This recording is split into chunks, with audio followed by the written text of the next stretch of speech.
The Mahikeng Local Municipality says Spaza shop owners have until the 1st of April to comply with the business license requirements. It has thus far closed over 20 shops that were found to be non-compliant. President Cyril Ramaphosa has directed that all Spaza shops and other food handling facilities be registered with their respective municipalities. This followed 890 incidents and nearly 30 deaths related to foodborne illnesses in the country in the latter part of last year. Operating in unsafe and hazardous environments, so with no water supply or sanitation, these are some of the reasons for the closure of more than 20 Spaza shops by the Mahikeng Local Municipality.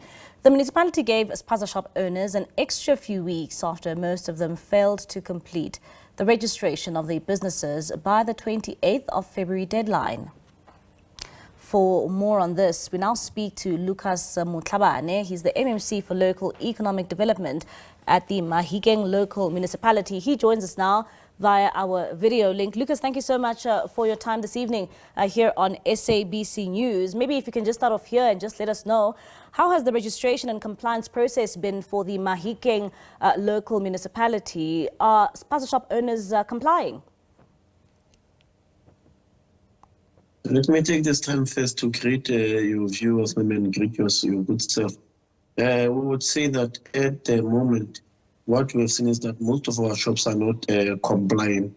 Hence, we had gone on a spree, and for the past 3 weeks, we've closed close to 23 shops in the CBD of Mahikeng. And how many have successfully applied or complied since this registration process got underway? At this time where we have went to with this operation, it's a given situation whereby some are compliant but some are not. The numbers are mostly even at this point in time. I can say close to, for the 50 shops that we visited so far, 27 are compliant and 23 are non-compliant. We understand that you've closed down at least 20 plus Spaza shops in the Mahikeng Local Municipality. Maybe give us some of the reasons in terms of some not meeting the requirements of compliance. Yes, some don't have your COA, which is your certificate of acceptance, way in which there are structural needs that they have to meet.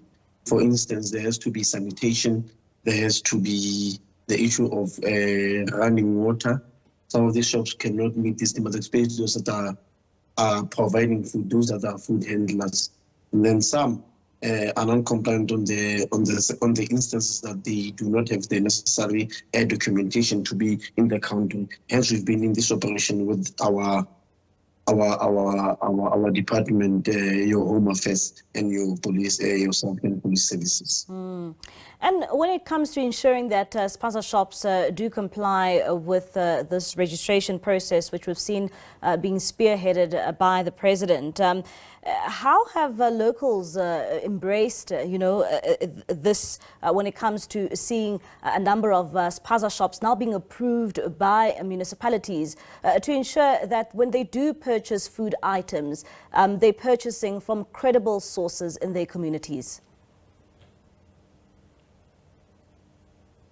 It's an issue of mixed emotions, in a sense that some of the community members really embrace what the municipality is trying to do in making sure that the food served to them or products served to them are of the required standard.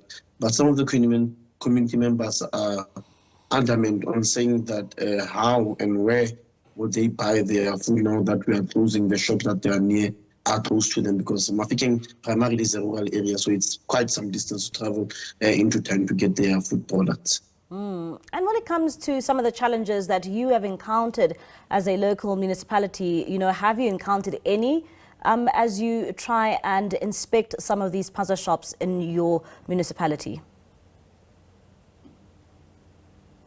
We have met a lot of challenges and a lot of resistance especially from the shop owners, in a sense that sometimes when we get to a certain location, we find that the shops are locked and we cannot really do our job. What happens is that they just tell each other as and when we are in the facility. But we are working very hard to make sure that these shops, that especially that those are not complying, we make sure that we revisit them to make sure that they are not operating again. So we are urging community members also to assist us in making sure that those that we close down, especially after giving out our statements as Mahikeng Local Municipality in social media or in all our platforms, that we comply and tell us of these shops that are operational even after us we close them down.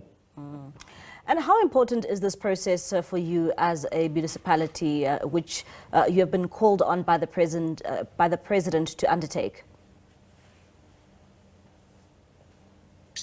It is very important that we adhere to what the president has mandated us to do. In the sense that we need to make sure that all these shops are registered and they are compliant. We need to make sure that we eradicate these foodborne illnesses that emanate from these shops that are not licensed and are not doing their proper business. And if these local Spaza shops are not registered in the Mahikeng Local Municipality by the 1st of April, what is your warning to Spaza shop owners? We cannot allow lawlessness. If shops are not compliant, if they are not registered, we are going to close them down. We are going to take stock out of the shops. We are going to make sure that South Africans receive a proper service that is due to them. All right, Lucas, thank you so much for your time and for that update when it comes to how the Mahikeng Local Municipality is handling its Spaza shop registration process. That is the MMC there for local economic development in Mahikeng.